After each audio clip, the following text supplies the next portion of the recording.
नफरत फैलाने की कोशिश करते हैं कि पंजाबी को मारा है। भाई आपने इंसान को मारा है, पाकिस्तानी को मारा है। पाकिस्तान की हुकूमत, वजीर आजम, आर्मी चीफ, कल कोर कमांडर कॉन्फ्रेंस में भी उन्होंने कहा है कि हिंदुस्तान की प्रॉक्सीज पर कार्रवाई होगी, पूरे शद्दोमत से होगी।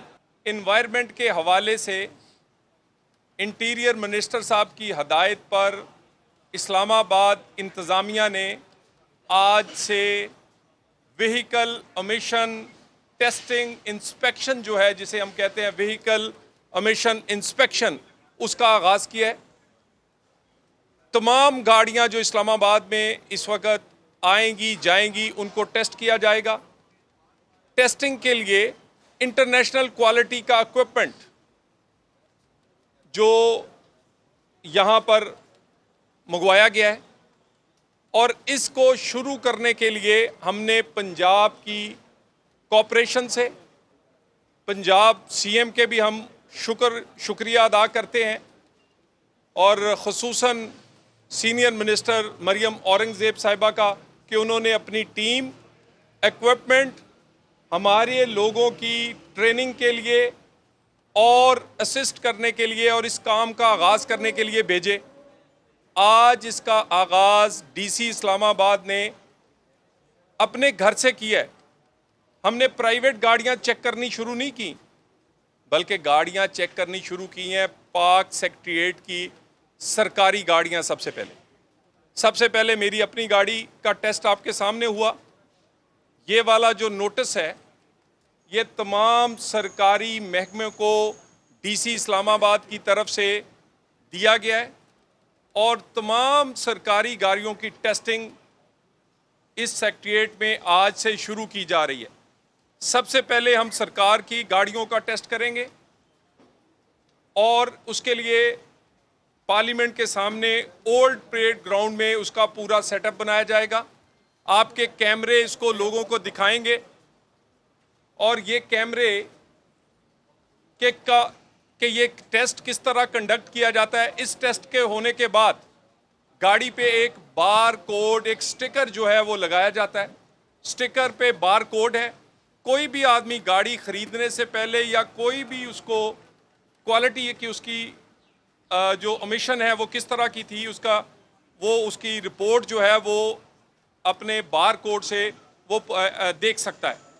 ये सारे काम में ना सिर्फ ये, बल्कि इस्लामाबाद में जो भट्टे थे उस पे इंटीरियर मिनिस्टर की सख्त हदायत थी।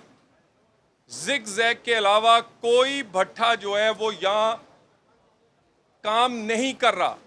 ये मैं बात आपके सामने पूरी अथॉरिटी के साथ, पूरे यकीन के साथ, डीसी इस्लामाबाद यहाँ पर मौजूद हैं, ये इस तस्दीक के साथ कह रहा हूँ कि पूरे इस्लामाबाद में जहाँ पर कई भट्ठे जो थे वो पोल्यूशन फैला रहे थे, या वो बंद हो गए, या वो इस्लामाबाद की हदूद से निकल के कहीं और चले गए, लेकिन इस्लामाबाद के अंदर कोई ऐसा भट्ठा नहीं है जहां पर ज़िग ज़ैग के बगैर वो चल रहा हो।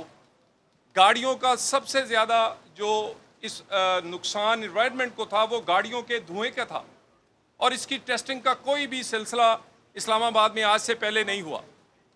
ये इसका आगाज़ कर दिया गया है। इंटरनेशनल स्टैंडर्ड्स पे गाड़ी चेक की जाती है, उसके बाद उसे सर्टिफाइड किया जाता है, और ये हम इसकी आने वाले दिनों में प्राइवेट गाड़ियों को भी करेंगे। इस्लामाबाद में धुआं छोड़ने वाली कोई गाड़ी एंटर नहीं होगी। अगर होगी जुर्माना होगा, गाड़ियां बंद होंगी, उनको सख्त कानून के मुताबिक कार्रवाई की जाएगी, और उसका आगाज़ हमने अपने घर से सरकारी गाड़ियां चेक करने के बाद शुरू किया है। मैं एक दफ़ा फिर वज़ीर आला पंजाब और पंजाब हुकूमत का शुक्रिया अदा करता हूँ कि उन्होंने हमें इक्विपमेंट, अपनी टीम इस्लामाबाद इंतज़ामिया के हवाले की है, भेजी है, और ताकि हम इस काम का आगाज़ कर सके। बहुत शुक्रिया। बहुत चौधरी साहब, ये बताइएगा कि आज छठा दिन है, डिप्लोमेटिक इनक्लेव में पानी जमा हुआ है, और सेरिना टू वर्ल्ड मरी जाने वाला जो रास्ता है, 4 एम्बेसियों के जो सफ़ीर हैं उन्होंने वज़ीर आज़म से रब्ता किया है कि बारिश का पानी अभी तक नहीं निकाला जा सका। क्या किसी को कोई सज़ा मिलेगी? 40 साल पुराना नाला कैसे बंद हो गया? किसी को नहीं पता चला कि वहाँ पे नाला था, बरसाती नाला। देखिए, गुजारिश ये है कि एक पहले भी एक शिकायत जो है वो पीएसी पब्लिक अकाउंट्स कमेटी ने सो मोटो लिया। उन्होंने कहा कि सरीना में अंडरपास, जिसे जना स्क्वायर हम कहते हैं, वहाँ पर एक दिन कोई उसको डैमेज हुआ है किसी बारिश की वजह से। वहाँ मैंने खुद जाके ये रिपोर्ट पेश की कि 14 किलोमीटर के करीब स्लिप रोड्स हैं,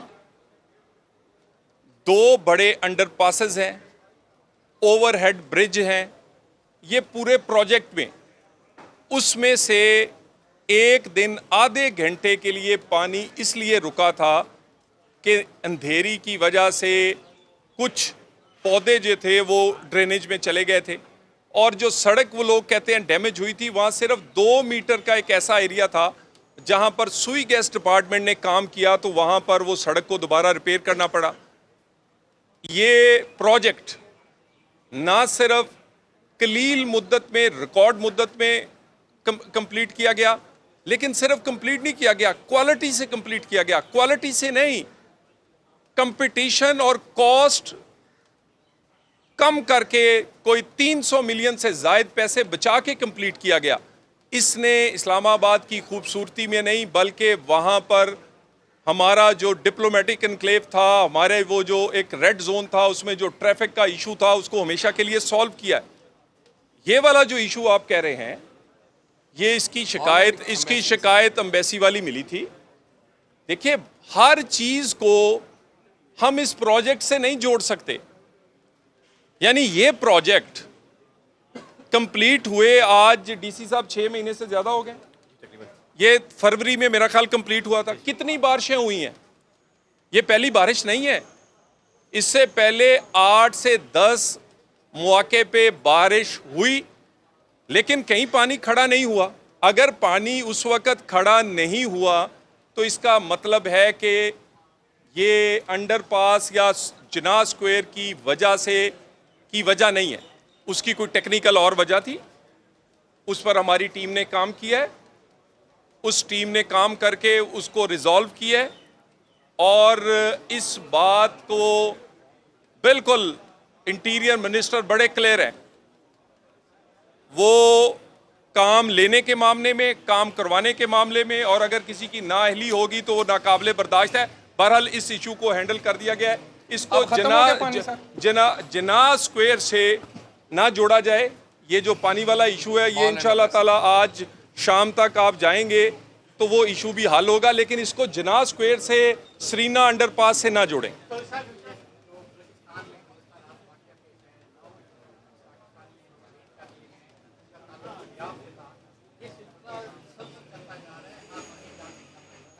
देखिए, जो बलूचिस्तान में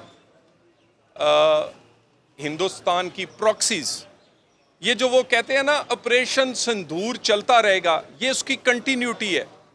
ऑपरेशन संदूर के पहले फेज में वो बुरी तरह उन्हें शिकस्त उन्होंने खाई है पाकिस्तान के हाथों।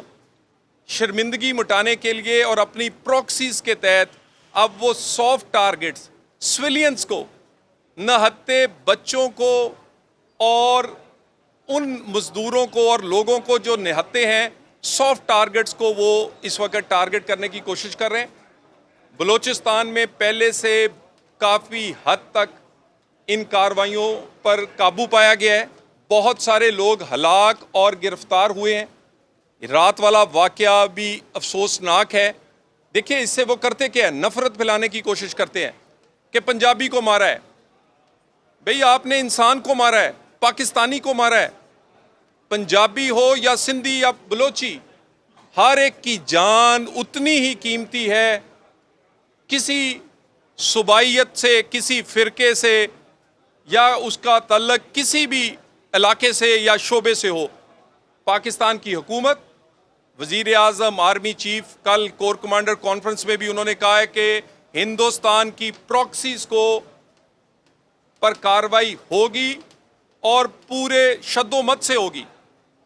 और इंटीरियर मिनिस्ट्री भी बलूचिस्तान से राब्ते में है। हमने जाफर एक्सप्रेस के बाद जो कुछ वफाक बलूचिस्तान को दे सकता है वो हमने उनको प्रोवाइड किया है। मज़ीद कैपेसिटी बिल्डिंग हो, फोर्सेस की बजट हो, बाकी चीज़ें हो, पॉलिटिकल वहाँ पर लोगों को साथ लेना, वो चल रहा है।